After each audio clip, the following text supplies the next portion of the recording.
Nós nunca podemos perder a nossa fé em Deus, mas essa nossa esperança, ela tem consequências. E é isso que eu quero explicar para você na nossa jornada de hoje. Sejam muito bem-vindos, fique conosco até o final. No finalzinho a gente vai fazer uma oração unindo a nossa fé para a gente poder pedir a Deus a respeito daquilo que nós aprendemos, tá ok? Atos capítulo 28, a partir do versículo de número 16, que diz assim, ó: E logo que chegamos a Roma, o centurião entregou os presos ao general dos exércitos.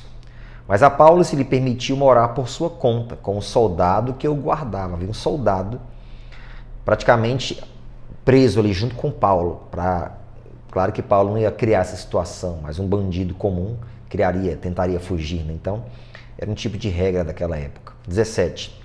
E aconteceu que 3 dias depois, Paulo convocou os principais dos judeus.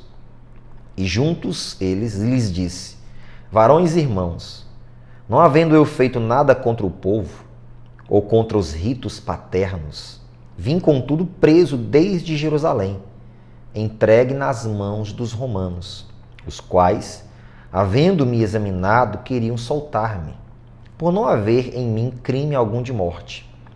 Mas opondo-se os judeus, foi-me forçoso apelar para César, não tendo, contudo, de que acusar a minha nação. Preste atenção aqui.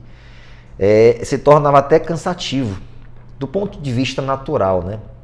Mas quantas e quantas vezes Paulo teve que ser quase que repetitivo e falar sobre a sua defesa, sobre a sua conduta que não dava poderes nenhum para os seus acusadores, muito pelo contrário, enfraquecia os seus acusadores, no caso, os judeus.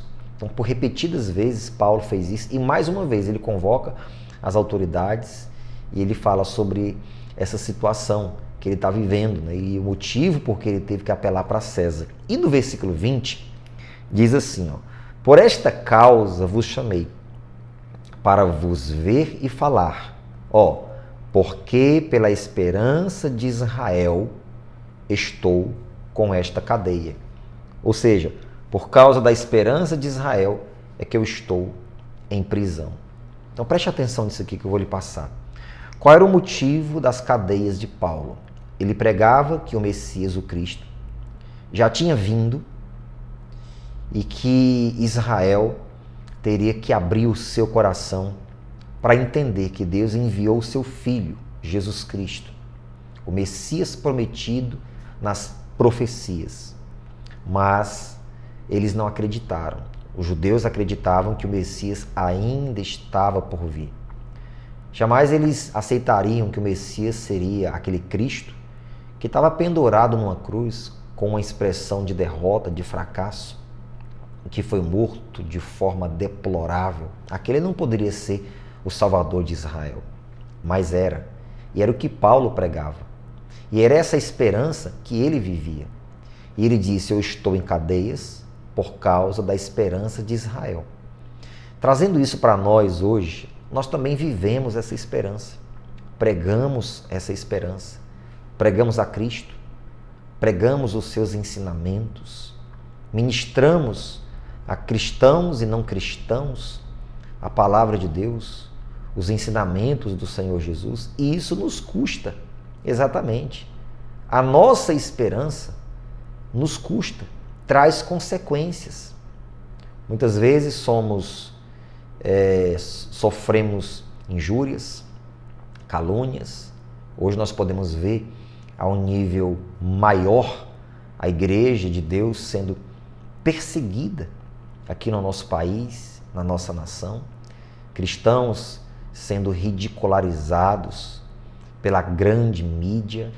Ou seja, a nossa esperança, ela nos traz consequências. E é uma coisa da qual nós não podemos fugir. Cristo falou sobre isso. Ele disse: bem-aventurados sois vós, quando vos injuriarem, vos perseguirem, e mentindo, disserem todo mal contra vós por minha causa. Ele disse: exultai-vos, vibrem, alegrai-vos, porque é grande o vosso galardão nos céus.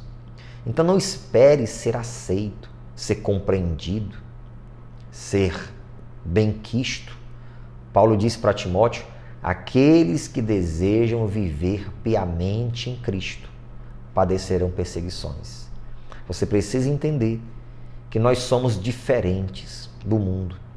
Não na estética, mas em pensamentos, em sentimentos, em palavras e em ações. E isso tem um custo. E isso tem uma consequência. Mas lembre-se, grande será o nosso galardão nos céus. É isso que nos alegra, é saber que existe algo lá na eternidade, reservado para mim, reservado para você. Por isso, continue firme, honrando o nome do Senhor Jesus, aquele que deu a vida por você e que nos resgatou através da sua morte na cruz do Calvário. Sabendo nós que ao terceiro dia ele ressuscitou, está sentado à destra de Deus Pai e em breve voltará para nos ares buscar a sua igreja e cumprir as profecias. Amém? Vamos falar com Deus?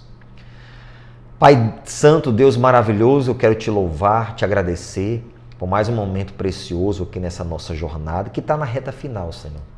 Hoje nós aprendemos que a nossa esperança, ela traz consequências. Paulo diz: por causa da esperança de Israel, eu estou em cadeia.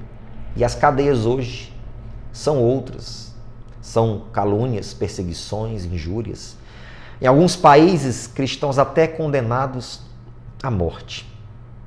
Mas o Senhor disse: grande é o vosso galardão nos céus. E é nisso que nós nos apegamos, Senhor. É em saber que nisso está uma das nossas bem-aventuranças. Então, meu Deus, fortalece a fé, o ânimo de cada pessoa que nesse momento ora comigo, Deus. Pessoas que vão receber essa mensagem através do compartilhamento. Pessoas que estão enfraquecidas, desanimadas na fé, mas que precisam desse renovo, Pai. Assim eu oro já te agradecendo, em nome de Jesus. Amém?